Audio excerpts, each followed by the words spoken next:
Merci, pasteur. Je remercie le Seigneur pour ce grand privilège dont je suis l'objet de sa part d'être dans cette enceinte pour partager la parole de Dieu. Et c'est un désir que je caressais depuis très longtemps, surtout après le miracle que Dieu a opéré dans la vie de votre pasteur. Et je voulais venir célébrer ça par ma petite présence. Mais en fait, ce qui me retenait surtout, c'est la phobie que j'éprouve pour les avions. Passer 8 heures dans les airs. Parce qu'il y a un de mes beaux-frères qui arrive en disant, et je cite, « Si vous avez des difficultés, vous êtes à 40 000 pieds dans les airs, vous êtes en difficulté. Si vous invoquez Jésus, il ne répond pas, là c'est votre faute. » Parce que Jésus, lui, il savait monter sur un âne. Et vous, qu'est-ce que vous faites là-haut là? Donc, vous devriez, là où vous êtes, là, à 40 000 pieds, vous devriez vous y retrouver seulement quand la trompette sonnera. Donc, la trompette n'est pas encore sonnée, qu'est-ce que vous faites là-haut? En fait, je suis vraiment crispé de joie de vous voir et de voir aussi la façon dont Dieu a fait de vous des instruments de bénédiction au sein de la communauté parisienne. Et je suis vraiment content de vous voir. Je vis en Haïti et je ne suis pas fou. Je suis en Haïti, je vis en Haïti, j'habite en Haïti, je ne suis pas fou. Pourquoi je vous dis cela? Parce qu'on dit qu'il y a 3 catégories de gens qui vivent en Haïti. Les fous, les résignés et les courageux. Et je regrette de vous dire, je ne fais partie d'aucune de ces catégories. Je ne suis pas fou, je ne suis pas résigné, je ne suis pas courageux non plus. Détrompez-vous, je ne suis pas courageux. Je suis là-bas parce que je suis un envoyé. C'est ce que Dieu veut de moi, c'est ce qu'il a décidé. Je vivais à Montréal avec ma femme et mes enfants.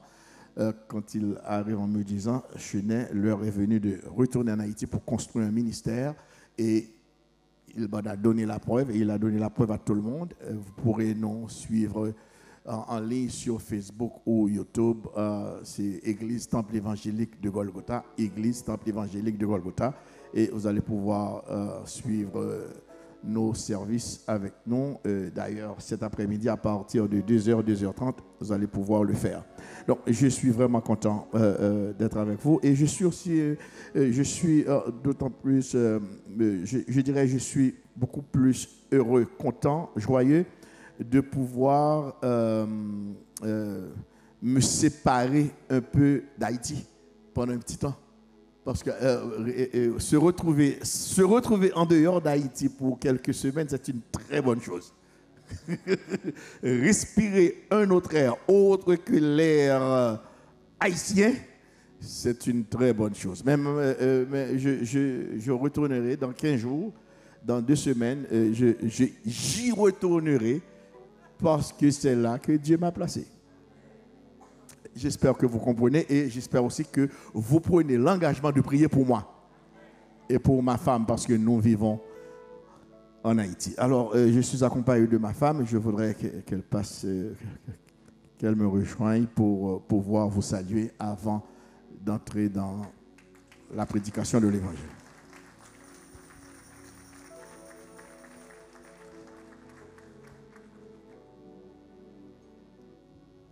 La paix du Seigneur soit avec vous tous. Oh, qu'il est bon. Je bénis le nom du Seigneur qui m'a donné l'opportunité d'être avec vous ce matin. Pasteur Chenet m'a souvent parlé de vous et de votre pasteur qui est un homme de Dieu. Avant de vous quitter ce matin, j'aimerais vous dire que les yeux de l'Éternel sont sur les justes. Que le Seigneur vous bénisse.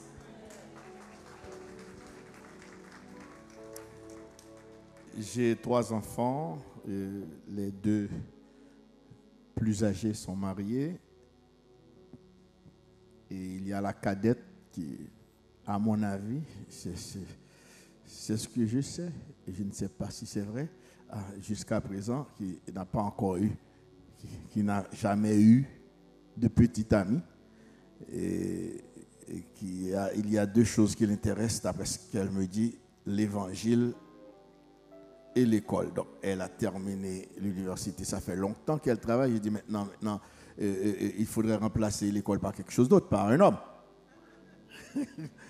Elle me dit qu'elle n'est pas prête pour cela. Elle compte se rendre à l'école biblique. Il y a mon fils cadet qui a prêché la convention de cette année, qui est un prédicateur, un pasteur, qui est en train de prendre une formation à l'école biblique, dans une des écoles bibliques de Montréal. Donc, je vous demande de prier pour la famille et mes 4 petits-enfants. Donc, je ne suis pas jeune. Je suis béni, mais je ne suis pas jeune. La paix du Seigneur soit avec vous tous.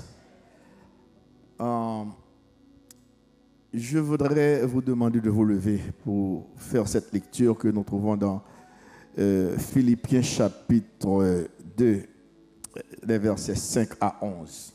Philippiens, le chapitre 2, les versets 5 à 11 inclusivement, et je vais lire pour vous. Vous êtes là?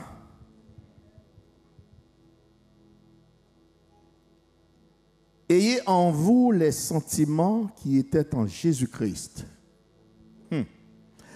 lequel existant en forme de Dieu, n'a point regardé comme une proie à arracher d'être égal avec Dieu, mais s'est dépouillé lui-même en prenant une forme de serviteur. Forme de Dieu, forme de serviteur. On va voir ça.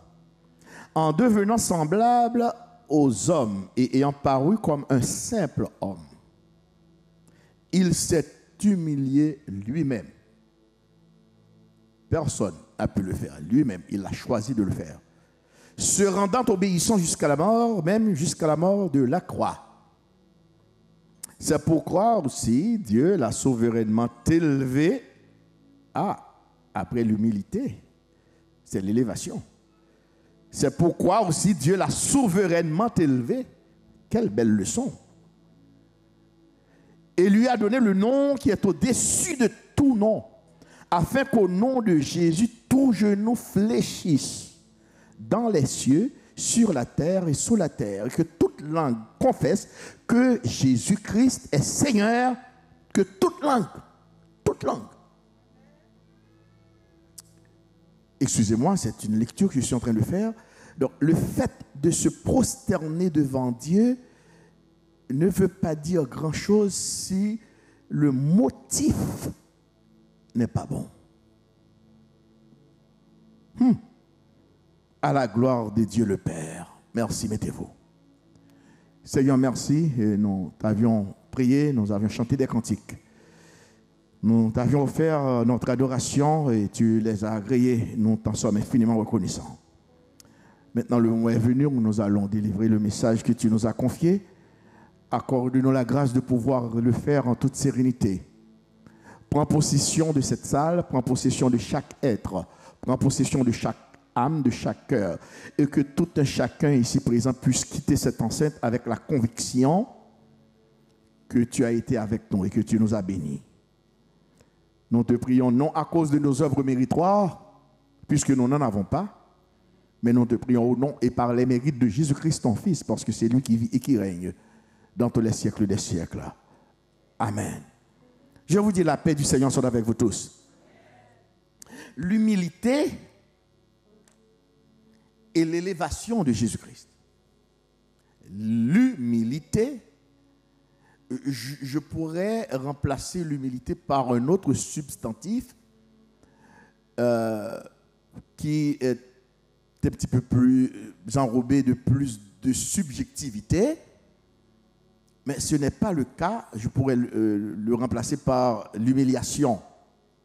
Ce n'était pas une humiliation, c'était une humilité. Les deux ont la même racine. Mais l'humilité est objective et l'humiliation est subjective. Je ne vais pas m'éterniser là-dessus. Ça fait longtemps, ça fait plus de 15 ans qu'on ne se voit pas. Peut-être vous perdez l'habitude de voir mon mode de fonctionnement. Donc, c'est dans une perspective exégétique, analytique, biblique, que je vais vous présenter le message de ce matin.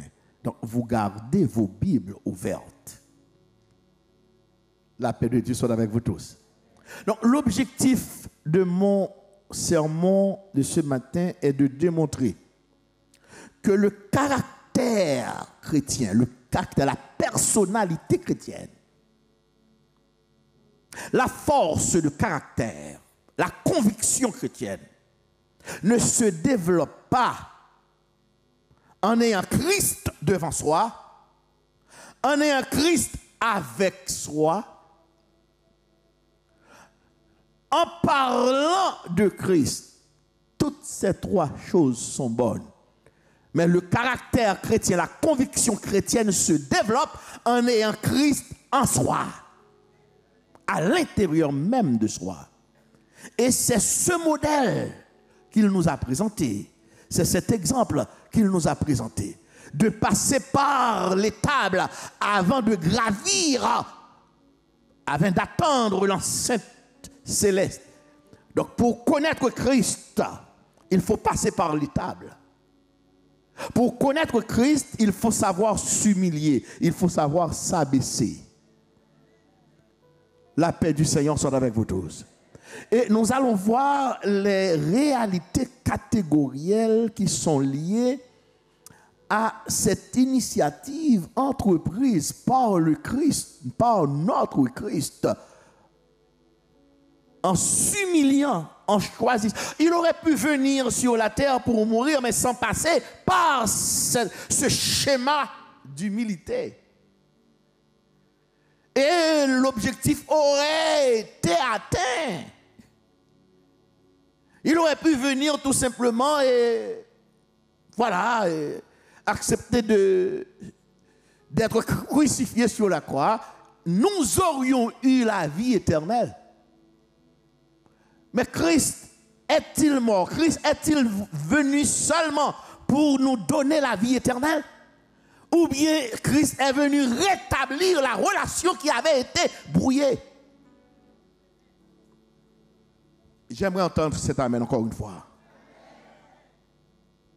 À travers le rétablissement de cette relation, nous allons pouvoir acquérir la vie éternelle. Mais Christ veut, Dieu veut rétablir, ou bien si vous voulez, établir une relation, une communion profonde entre vous et lui. Sinon, le jour même où vous avez accepté Christ comme votre Seigneur, comme votre Sauveur personnel, eh bien, Christ vous aurait pris.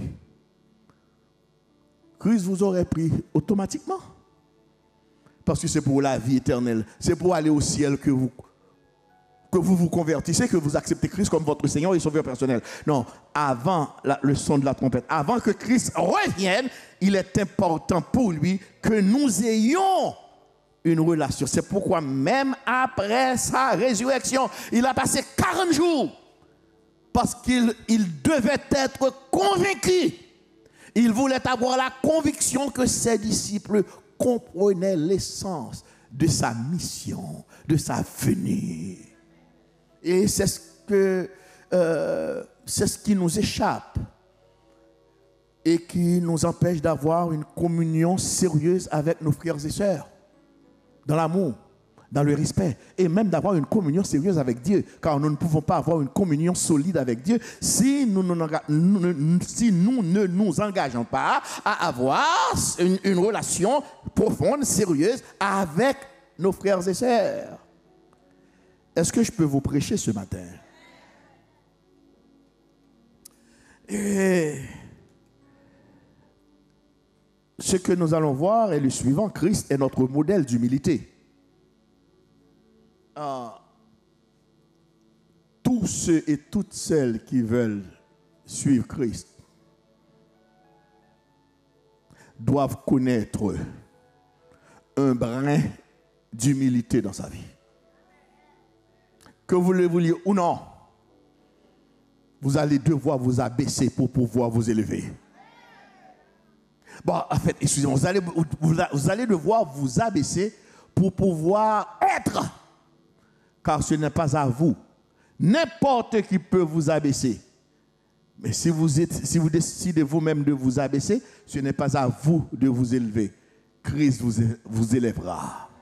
Christ vous élèvera. Et vous, je ne sais pas dans la situation dans laquelle vous vous trouvez ce matin, peu importe la gravité de la situation dans laquelle vous vous trouvez ce matin, mais si vous essayez, si seulement vous essayez de vous abaisser, attendez à ce que Christ vous élève. Et il vous élèvera. Il vous élèvera. Il vous élèvera devant vos ennemis. Il vous élèvera devant vos voisins. Il vous élèvera devant vos frères et sœurs qui vous humilient. Il vous élèvera. Et vous marcherez de gloire en gloire et de victoire en victoire. Mais d'abord, vous devez choisir, vous devez décider de vous abaisser. Quiconque s'élève s'abaisse. Et quiconque s'abaisse ne s'élève pas. Attention. Ce n'est pas ce que le texte grec dit. Quiconque s'élève s'abaisse. Quiconque s'abaisse sera élevé. En fait, c'est comme je parlais tout à l'heure de ma façon, je suis comme ça. Et ça ne fait pas l'objet de ma prédication de ce matin, mais j'aimerais que vous compreniez ce texte. Quiconque s'élève s'abaisse. Quiconque s'élève en s'élevant s'abaisse lui-même. Mais quiconque s'abaisse, quiconque décide de s'abaisser, il sera élevé par Dieu. Il ne s'élèvera pas. Parce que ce n'est pas à vous de vous élever. Vous restez abaissé jusqu'à ce que le moment est venu pour Christ de vous élever. Et le moment sera venu. Mais soyez patients. Soyez patients. Ne précipitez pas les choses. Attendez que Christ vous élève. Car je vous le dis ce matin, il vous élèvera. Il vous élèvera. Christ vous élèvera. C'est un principe d'ordre créationnel. Quiconque s'élève s'abaisse. Quiconque s'abaisse sera élevé. C'est un principe divin. C'est un principe évangélique. Ça, c'est l'évangile. C'est le principe même de l'équilibre cosmique. Pasteur, si ce que vous dites là est vrai, qu'est-ce qui se dessine? Qu'est-ce qui est en train de se dessiner au sein de la communauté évangélique? C'est de la propagande. C'est de la publicité. C'est le culte de soi. Et ça, c'est moi. C'est mon ministère.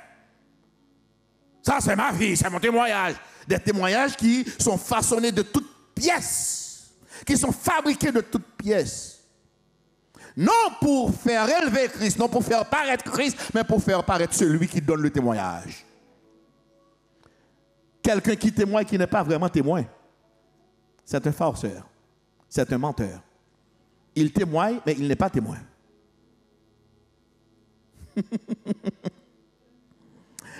Nous allons voir dans une perspective exégétique, nous allons faire l'analyse structurelle de notre texte afin de mieux comprendre le texte, de faire sortir du texte les vérités qui s'y cachent. Nous allons voir l'humilité de Christ d'abord, ensuite l'élévation de Christ. Nous allons voir l'humilité de Christ quant à sa forme. En forme de Dieu, en forme de serviteur. Wow. Eh bien, nous allons voir l'humilité de Christ quant à sa forme. L'humilité de Christ quant à sa plénitude. L'humilité de Christ quant à sa dignité. Sa forme, sa plénitude et sa dignité. Il était Dieu.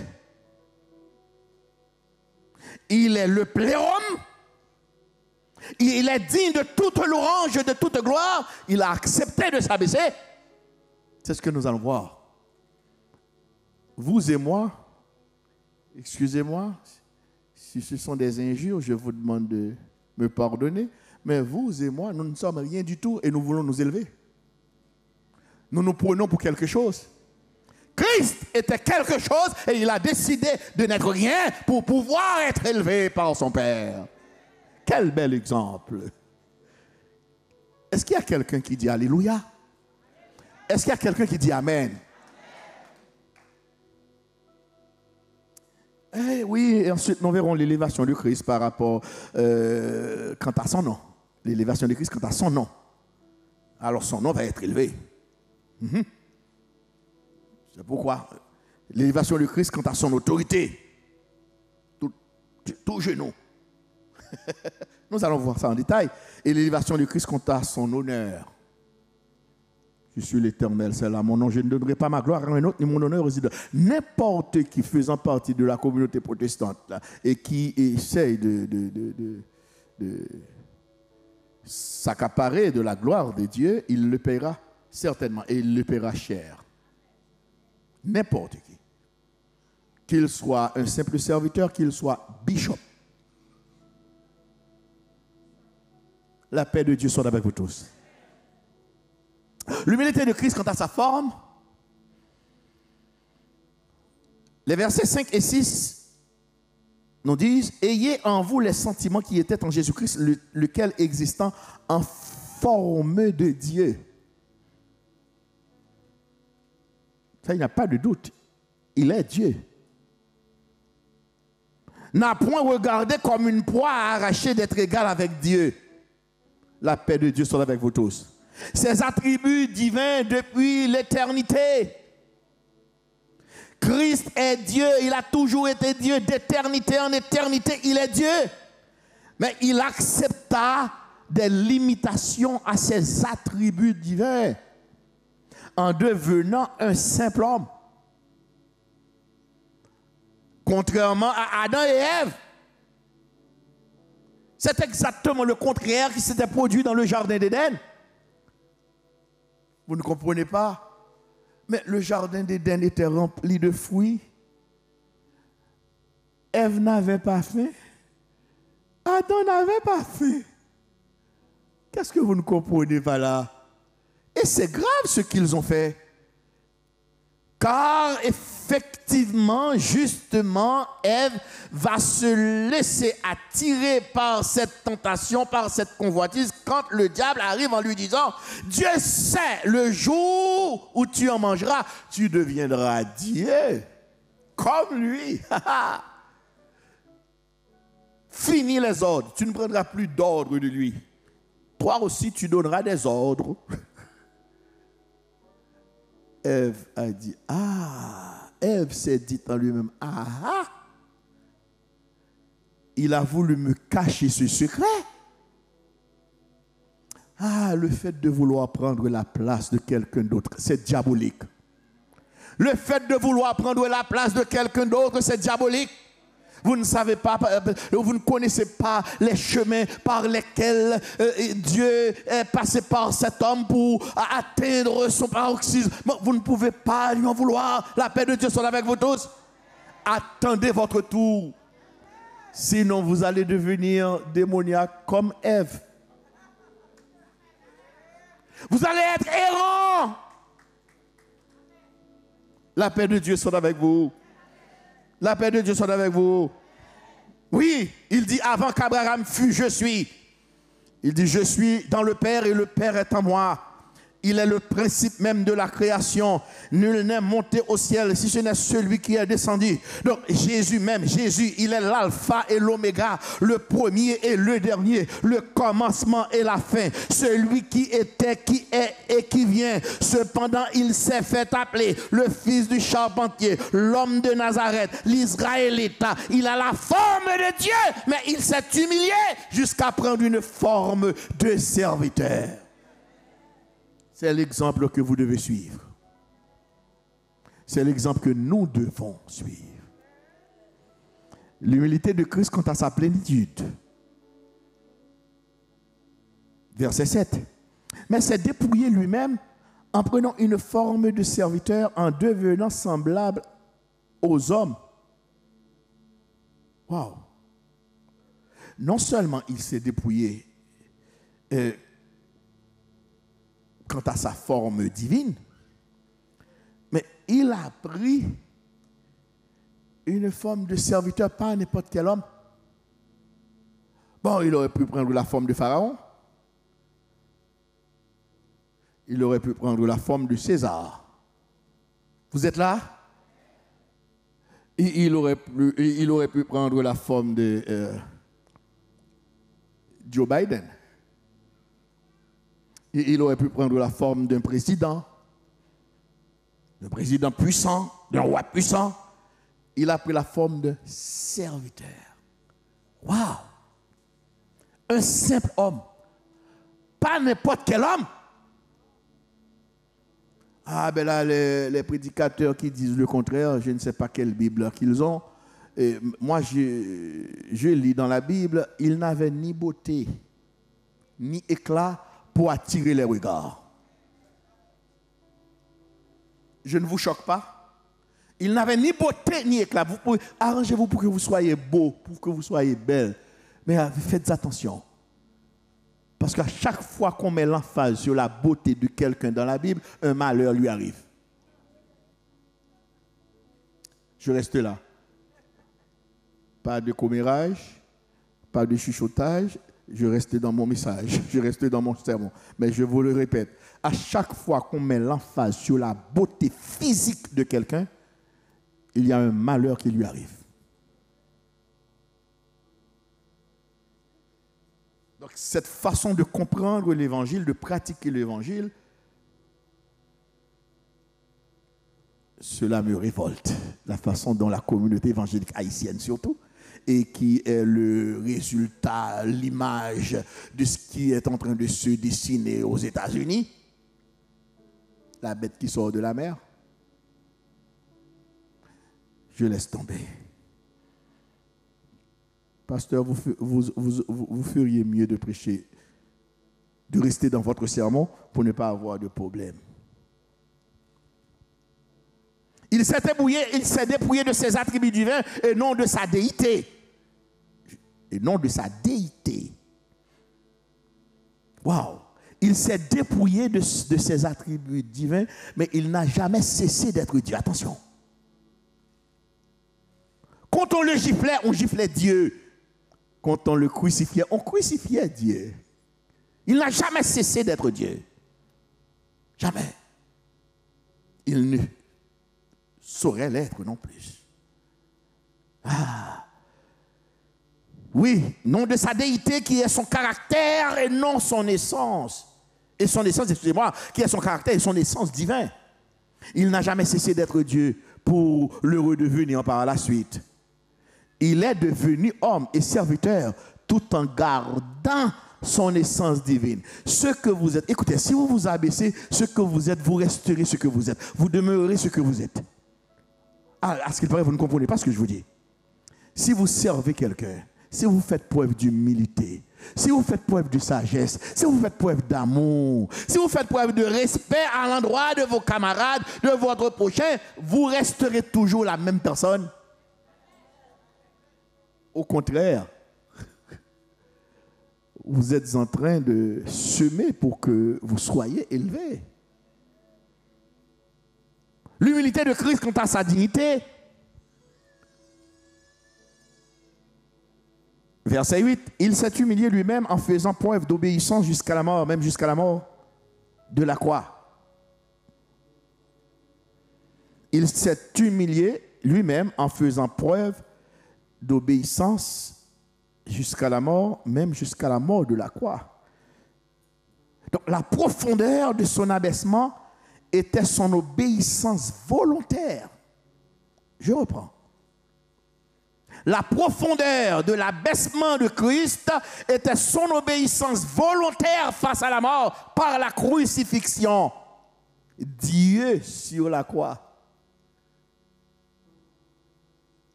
Un des brigands arrive en lui disant, mais si tu es le Christ.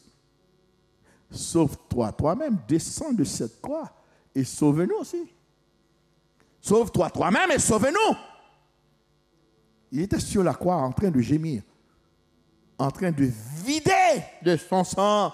Et l'autre reprenait en disant, ne crains-tu pas Dieu?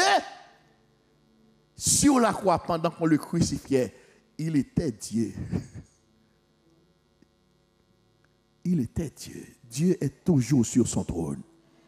Si Dieu n'était pas sur son trône, longtemps déjà vous seriez morts. Vous seriez déjà, vous retrouviez déjà dans un cercueil, dans un cimetière. Et on parlerait de vous dans le passé. Mais Dieu est sur son trône. Rien de cela ne vous arrivera.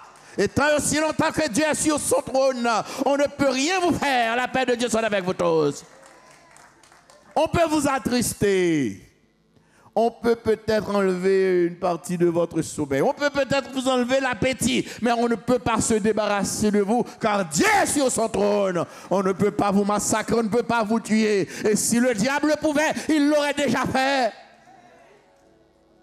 Ce que vous voyez, c'est tout ce qu'il peut faire. C'est tout ce qu'il peut faire. Pourquoi? Parce que votre Seigneur n'a jamais cessé d'être Dieu.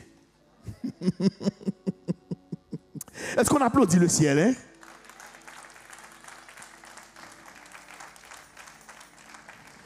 Paul nous dit, dans Galates 3, verset 13, Christ nous a rachetés de la malédiction de la loi, étant devenu malédiction pour nous.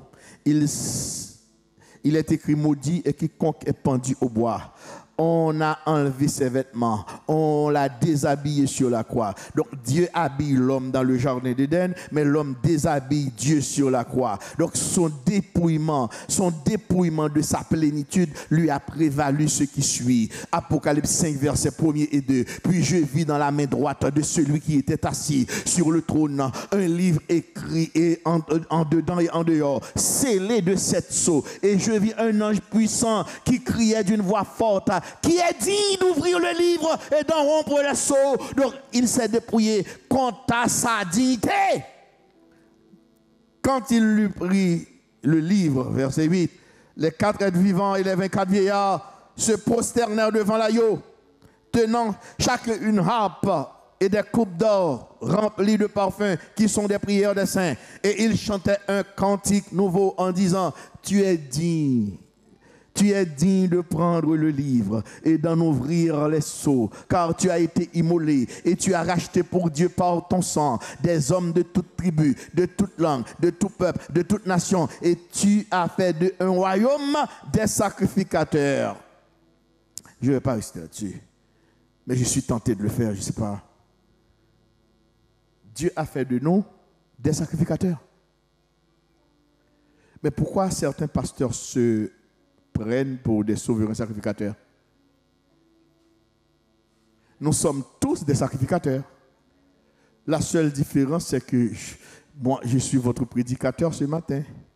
La seule différence qu'il y a entre nous deux, c'est que je suis votre prédicateur. La seule différence qu'il y a entre les membres du temple évangélique de Golgotha et moi, c'est que je suis leur conducteur, je suis leur pasteur, mais je ne suis pas leur souverain sacrificateur. Le souverain sacrificateur est Christ.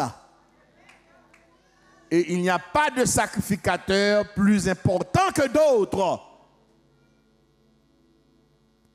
Allez leur dire que c'est ce que j'ai dit aussi. Il n'y a pas de sacrificateur plus grand. Il y a les sacrificateurs, nous sommes tous des sacrificateurs. Et il n'y aura pas, parce que je prêche ce matin, je vais avoir une plus grande couronne que vous. Non. Ma prédication ne peut pas me permettre d'accéder à la couronne. C'est ma vie avec Christ. C'est Christ en moi. Ce que je suis en train de faire là, c'est une fonction, c'est une mission. Mais ce n'est pas une dévotion. Ce n'est pas une dévotion. Cela n'a rien à voir avec ma relation ou ma communion avec mon Dieu. Combien de prédicateurs qui sont très éloquents et qui ne savent même pas, qui n'ont aucune notion de ce qu'on appelle communion, relation avec Dieu. Ce qui importe, c'est la relation et la communion avec Dieu.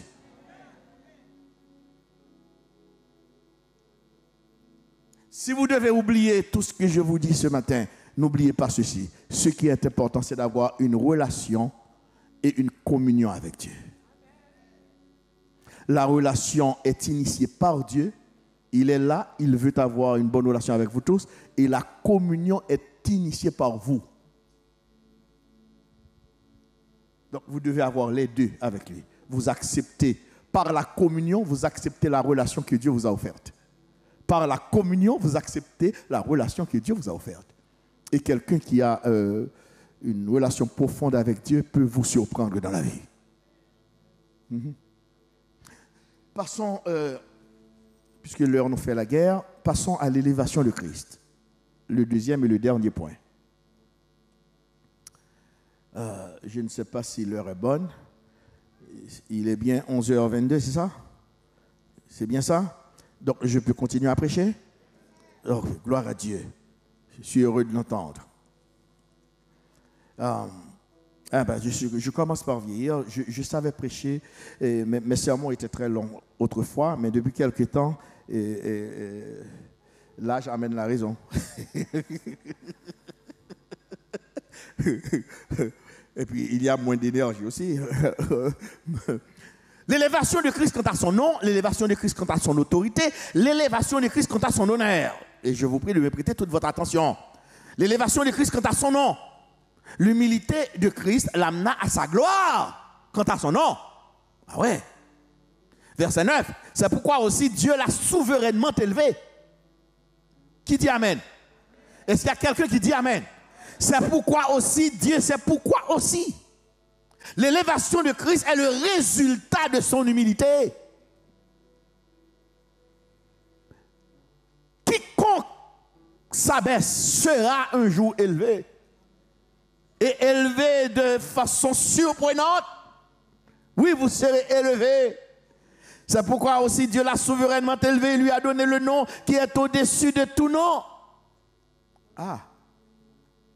Wow. Seigneur, aide-moi à faire comprendre à ton peuple ce que tu m'as fait comprendre. Il s'est humilié jusqu'à la mort, même jusqu'à la mort de la croix. C'est pourquoi aussi Dieu l'a souverainement élevé. Et puis là, il arrive en disant, c'est pourquoi au nom de Jésus. Le nom de Jésus, Jésus. Mais ce nom lui a été donné avant même sa naissance. Donc, encore moins avant sa mort. Donc, dans le nom de Jésus, il y a une réalité théologale. Donc, le nom de Jésus n'est pas tout simplement un simple nom ou bien un substantif comme Chenet. Quand on dit au nom de Jésus, ce n'est pas le fait de dire Jésus. La réalité, la puissance n'est pas liée au fait de citer le nom de Jésus. Waouh! Les 7 fils de Séva. Au nom de Jésus que Paul prêche. Et les démons disent, je connais Paul. Et je connais Jésus. Et vous, qui êtes-vous? Et ces fils-là ont été dévorés. Mais ils ont cité le nom de Jésus. Mais si vous citez le nom de Jésus, si le nom de Jésus est seulement dans votre bouche, le nom de Jésus n'est pas dans votre cœur, il n'est pas dans votre relation, dans votre communion avec Dieu, vous serez dévorés. Excusez-moi d'être un petit peu sévère. Donc ce n'est pas le fait de dire Christ, la réalité ne réside pas dans le fait de citer le nom de Christ, mais la réalité, et vous savez pourquoi? Si on vous barre la bouche, on vous ferme la bouche, vous êtes un serviteur de Dieu ayant une relation profonde avec Dieu, on vous ferme la bouche, au nom de Jésus vous traverserez les difficultés. Parce que le nom de Jésus n'est pas le fait de le dire de sa bouche, mais c'est le fait qu'il est dans ton cœur. Et quand Christ est dans ton cœur, il est partout où tu es. Est-ce qu'il y a quelqu'un qui dit béni soit l'Éternel? Béni soit l'Éternel. Béni soit l'Éternel. Oui, certains démons peuvent se sentir ébranlés. Le fait qu'on cite le nom de Jésus. Tel a été le cas de quelqu'un, là, j'ai entendu son témoignage. D'ailleurs, j'ai été le premier, je ne vais pas citer son nom, qui était un initié de la franc-maçonnerie et qui est entré dans sa loge là pour faire une interpellation, et il a interpellé un démon, le démon est descendu, et puis là, l'imminence, la puissance de ce démon l'a effrayé, et il ne savait que faire, et il savait que, il m'a dit, il y a deux choses qui l'attendaient, c'est la mort ou la folie. Et puis là, il ne voulait ni l'un ni l'autre, et il a invoqué le nom de Jésus, et puis le démon est parti. Parce que les démons, vraiment, ont peur du nom de Jésus. Mais il y a certains démons...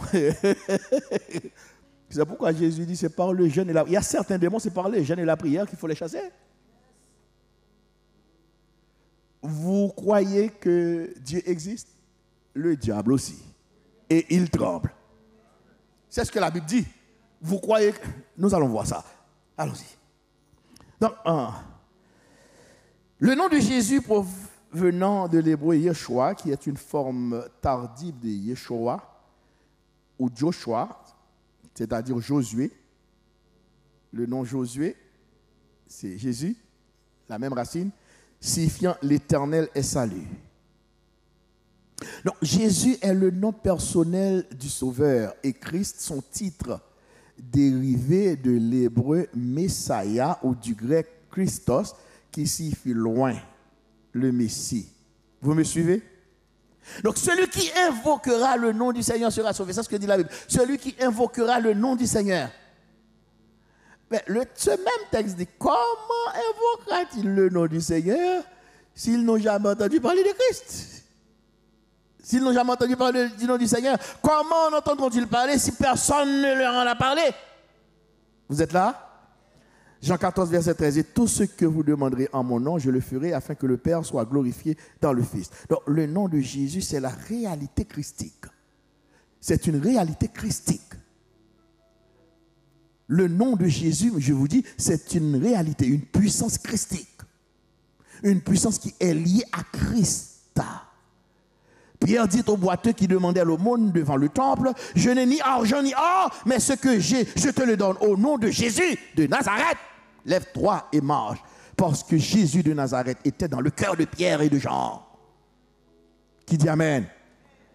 Oui, après ce miracle, interrogé par les membres du Sanhédrin, Pierre prit la parole et dit, « C'est au nom de Jésus que vous avez crucifié que nous avons fait ce miracle. » Et moi, je vous dis ce matin, si vous avez Christ dans votre vie, si vous avez connu Jésus comme votre Seigneur et votre Sauveur personnel, et qu'il vous arrive d'avoir des difficultés, dites au nom de Jésus.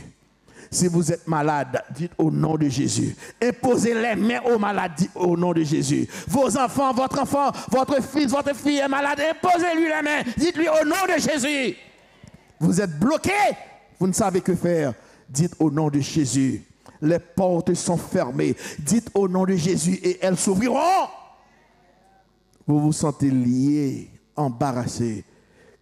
Criez au nom de Jésus. L'élévation de Christ quant à son autorité. Verset 10. Afin qu'au nom de Jésus, tout genou fléchisse dans les cieux et sur la terre. Et sous la terre. Waouh! Nous savons bien qu'est-ce qui se passe sous la terre. C'est quelque chose qui est venu me chercher, ça là. Ah ben là, dans les cieux, nous comprenons que ce sont les anges. Et sur la terre,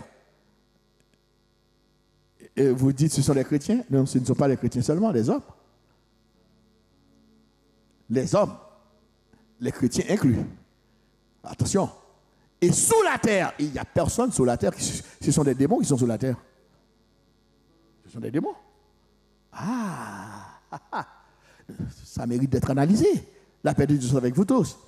Donc tous sans exception se prosternent, doivent se prosterner devant lui. Les hommes, les anges, les démons.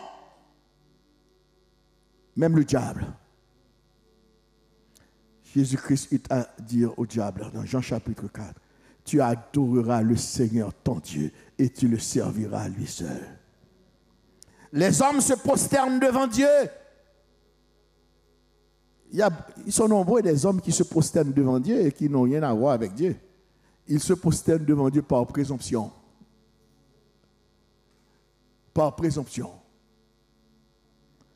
Oui. Le diable et les démons se prosternent devant lui par peur. Parce qu'ils savent ce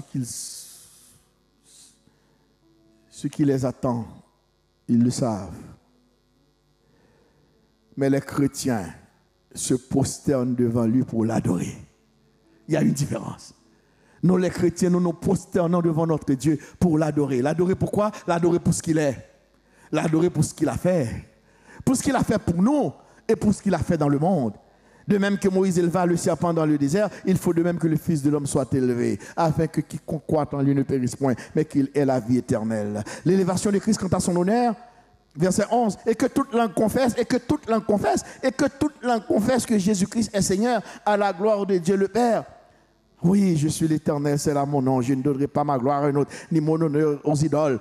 Toute langue confesse, toute langue confesse. Une confession comme celle qu'a vue Esaïe, une confession intérieure, une confession extérieure et une confession panoramique. Esaïe 6, verset 1er, l'année de la mort du roi Osias, je vis le Seigneur assis sur un trône très élevé et les pans de sa robe remplissaient le temple intérieur. Des séraphins se tenaient au-dessus de lui et ils avaient chacun 6 ailes, 2 dont ils se couvraient la face, 2 dont ils se couvraient les pieds et 2 dont ils se servaient pour voler. Ils criaient l'un à l'autre. Ah, vous ne le saviez pas, je vais vous le dire. Les anges n'ont pas le droit de se présenter devant Dieu comme ça. Quel privilège que nous avons de nous présenter devant Dieu au nom de Jésus-Christ. Les anges criaient l'un à l'autre et non à Dieu.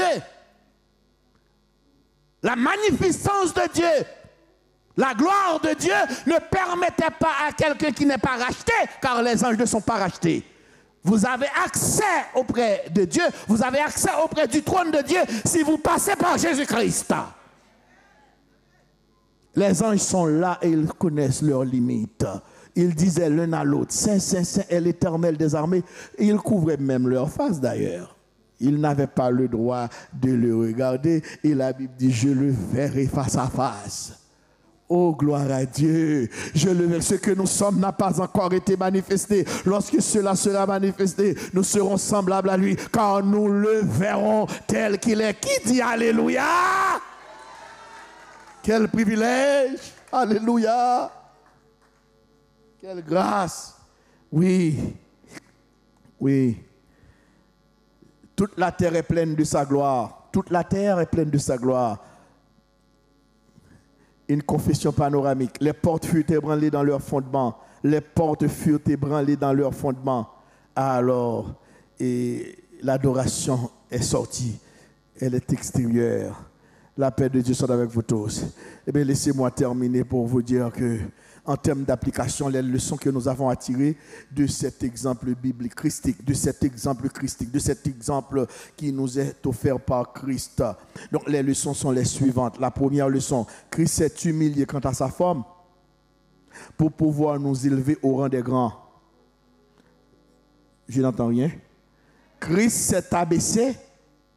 Il s'est abaissé pour aller nous chercher au bas-fond de nos péchés. Parce que là où nous étions, si Christ ne s'était pas abaissé, nous serions morts. Christ s'est abaissé pour nous prendre là où nous étions dans nos péchés, dans nos petitesses, dans nos bassesses. C'est pourquoi l'Éternel dit à Moïse, j'ai vu les souffrances de mon peuple qui est en Égypte. J'ai entendu les cris que lui font pousser ses oppresseurs et je suis descendu. Ah, des fois, nous avons vraiment la capacité, la moralité, la spiritualité de prier, de jeûner. Et là, nous nous sentons élevés auprès de Dieu parce que là, nous sommes opulents. Là, nous avons le Saint-Esprit avec nous. Mais des fois, nous sommes vraiment découragés. Alors là, je vous garderai jusqu'à 2 heures si vous ne dites pas Amen. Des fois, nous nous sentons découragés, nous perdons de force, nous sommes faibles, nous n'avons plus de force, nous n'avons plus de force morale, plus de force physique, plus de force spirituelle, nous permettant de nous élever auprès de Dieu. Mais lui, dans sa compassion, dans son amour, il s'est abaissé, il est descendu, il est venu nous chercher. L'Éternel est descendu pour aller chercher Israël, pour enlever son peuple des griffes, pour délivrer son peuple des griffes de Pharaon. Oui, Christ s'est humilié quant à sa plénitude pour nous amener auprès du Père dans un corps glorieux. C'est pourquoi nous sommes héritiers de Dieu et co-héritiers de Jésus-Christ, parce que nous sommes n'a pas encore été manifestés. Et la troisième et dernière leçon, Christ s'est humilié quant à son autorité pour nous permettre de dominer. Vous êtes là? Est-ce que vous n'allez pas oublier les 3 leçons? La première leçon, il s'est humilié. Il s'est humilié quant à sa forme pour pouvoir... Il est allé nous chercher là où nous étions. Très fond, très profond, très loin. Deuxièmement, il s'est humilié quant à sa plénitude pour nous donner un corps glorieux. Et troisièmement, il s'est humilié quant à son autorité pour nous permettre de dominer. Pour nous permettre de dominer. Ne vous laissez pas dominer, dominez vous-même. Ne laissez pas les problèmes vous dominer. Ne laissez pas l'ennemi vous dominer. Ne laissez pas les soucis vous dominer. Dominez vous-même. Dominez sur la mer. Dominez sur les problèmes. Dominez sur les difficultés. Dominez. Dominez. Dominez. Et ne soyez pas dominés. Que le Seigneur vous bénisse.